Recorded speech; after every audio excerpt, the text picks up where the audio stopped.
I want to start this episode, the last episode of the 200K podcast series on the Pageant Gal podcast, with having a little bit of a real moment with you about what's really happened over the last year.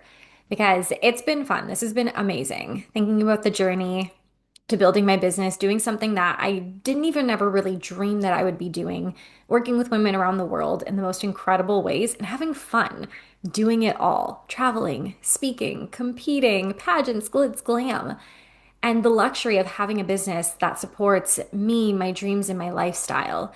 And what I'm going to be sharing today are the standards of who I had to become and what I had to ask of my clients as well to become in order to not only hit 200K, but have a business that is successful, profitable, and that will continue to grow year after year. But before we even get into that, I really want to share like what this business has given me that isn't just about income, that isn't just about getting to decide when I work and how and all of those incredible things. Because one thing that I didn't know that was going to happen over the last year is that I was going to be hit with some of the hardest, not some of the hardest personal life challenges that I never even expected. And we never expect life to happen. We never expect or plan for traumatic things in difficult situations and emergencies to come up. Of course, we hope that they don't.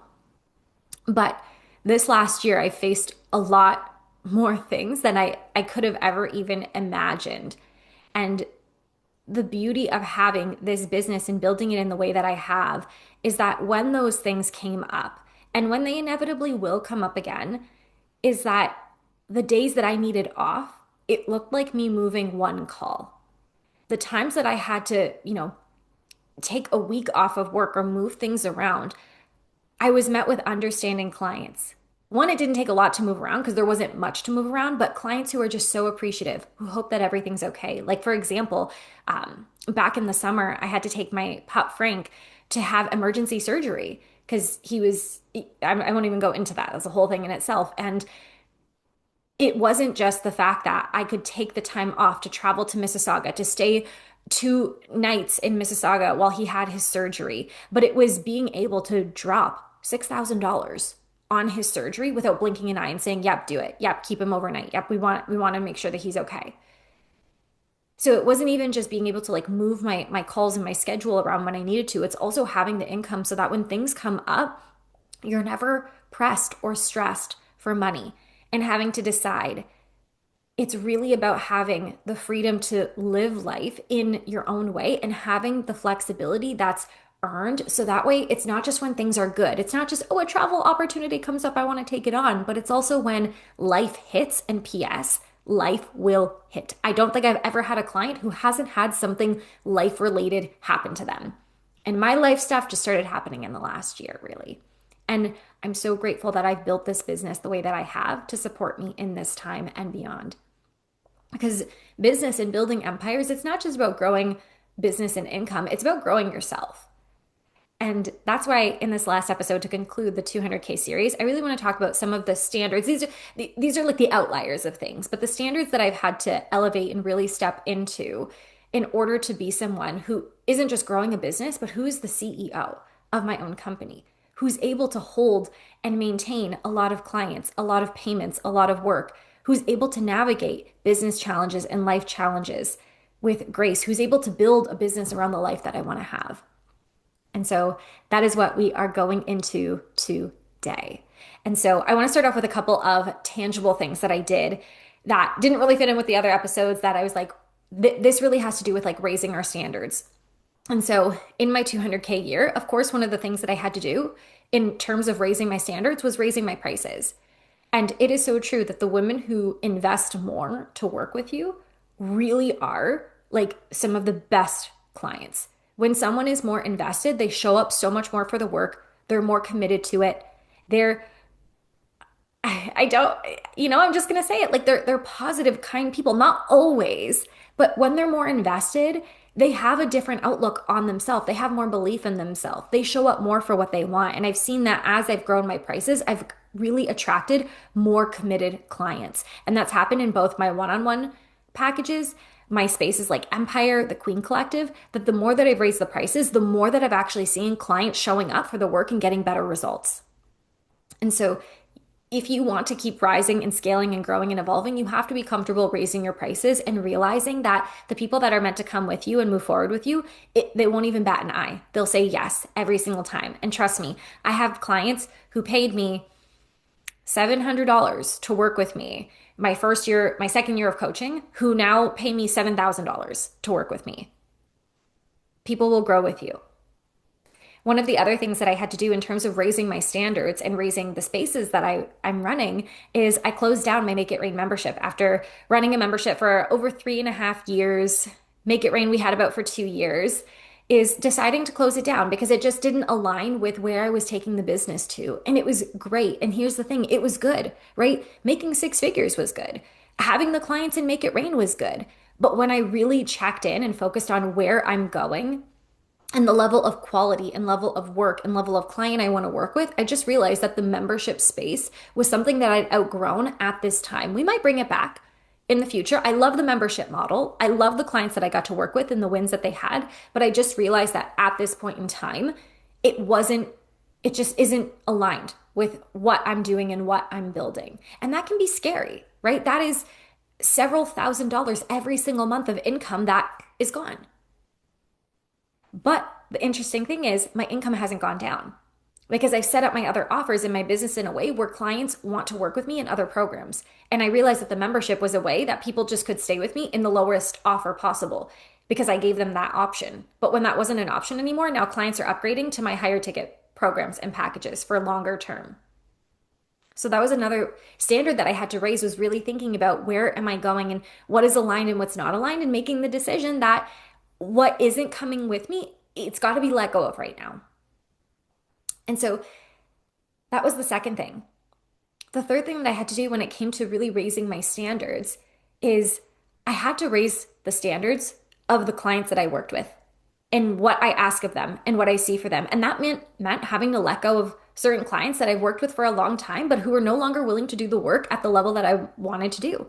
This meant letting go of clients who weren't committed, who weren't showing up for the work, who didn't have that same work ethic that I love to work with. Because at some point you'll realize that you can make money in any way. You really can. There's no one way to do it, and there's an unlimited amount of income that you can make. But I don't want to make it working with just anybody. I want to work with women who take this work seriously, who value investing in themselves, who don't pull back when tough times come up, who aren't in this like in and out mode of like, I just want to hire a coach for a skill and for a pageant and then I'm gone. I want women who value investing in long-term mentorship year round, because that's truly how I've gotten to where I am today. So I'm not just expecting something from my clients that I'm not practicing myself. So really holding the standard for clients, and trust me, that's looked like having conversations with clients who were going through really tough things and wanted to pull back and wanted to retreat and pull out, and holding them to the standard of what I know they're capable of doing. And those conversations can be uncomfortable. Those can be things that people shy away from. But as I'm stepping into my 500K, my $1 million self, I'm like, I don't let clients default when things get hard. I don't let my clients like retreat to their excuses just because they've hit a bump in the road. If I did that every single time something hard came up over the last year, I could absolutely not have a business, and you would all know why and you would understand. But I'm here because I learned how to lean into mentorship and use the support around me when hard times come up. And that's arguably, and that's something that I can hear my business coach saying, that is one of the biggest skills of business, is learning how to hold yourself through life challenges and not default on your commitments. Huge thing. The last thing, which I just alluded to, that really was the standard I held myself to in order to step into a 200K year, and what I'm going to continue to do scaling my business, is consistently staying in mentorship and spaces that elevate my leadership.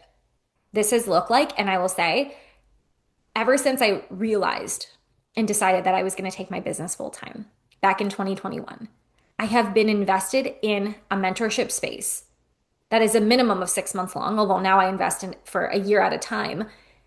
Ever since, what is that, 5, 6 years in a row now? 5 years in a row. Mentorship every single month. Payments come out of my account related to mentorship and coaching. I'm in a mastermind. I work with different mentors and coaches and trainers around different skills. My website designer, we just moved our website all over to one platform now when it comes to like our email processor. I am someone who does not want, first of all, I don't want to figure things out on my own. Anything tech related, question related, issue related, it's very stressful. There's a lot of unknown, there's a lot of uncertainty. And I don't want to deal with those things on my own. I value having somebody else there, one, to help me set a clear goal and vision, two, hold me accountable to that goal and vision, and three, to be able to answer my questions along the way that are inevitably going to come up. But it wasn't just mentorship that I invested in over this last year. I also invested to be in person in spaces that really elevate my mindset, my identity, and the way I see myself. So this looked like going to several business related events. This looked like going to a retreat in California with my mentor for 2 days. And on top of it, I actually invested to do a 3 hour VIP session with her even before the retreat started, which I was the only person to do that. And I got so much value out of it. Because the truth is, building a business online is amazing. You can be at your phone, you can be in the comfort of your own office, you could be in sweatpants. And it's also very limiting. You weren't meant to live life in a box in your own office. It's like the same type of restriction as a 9 to 5. And so I knew that I wanted to continue to get in the room and be around other ambitious women and see them in person. And getting in the room, it's its own activator and expander in itself, because you have to go through the discomfort of you don't know what's going to happen when you walk through the doors, of who else you're going to meet, of what they're going to say, of what's going to trigger you, of what you're going to learn. And that's why this year I'm actually intentionally planning on going to more in person business events. Now, not all of them are going to be this amazing transformative experience, but it's less about the event and it's more about myself and how I step into more of my leadership when I enter these rooms, and how you make different connections with different people. And that expands you in different ways. And you never know what connection you might meet, whether you're in a mastermind or you're at an event or you're at a retreat that could lead to your next client, or to your next collaboration that leads to your next client, or to your next speaking engagement. So the journey to scaling your income and building your empire isn't just thinking about what you have to do and the actions that you have to commit to. Those are important, but it's also identifying what do you need to let go of, and what are the standards that you're holding yourself to as you grow on this journey. Because like I said, growing a business and growing an empire is not just about growing your income and clients. It really is about growing yourself.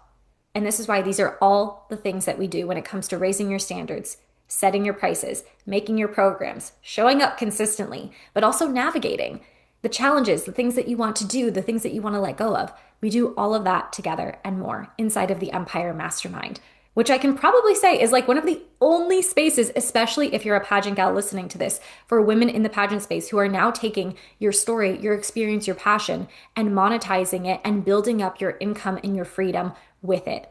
We have the most incredible women that I get to work with. One of my clients, literally this time last year, was working full time as a teacher. Now she's bringing in consistent multiple 4-figure cash months every single month. And she's literally traveling multiple times throughout the year, throughout the week, that she wouldn't have been able to do before when she was working her 9 to 5.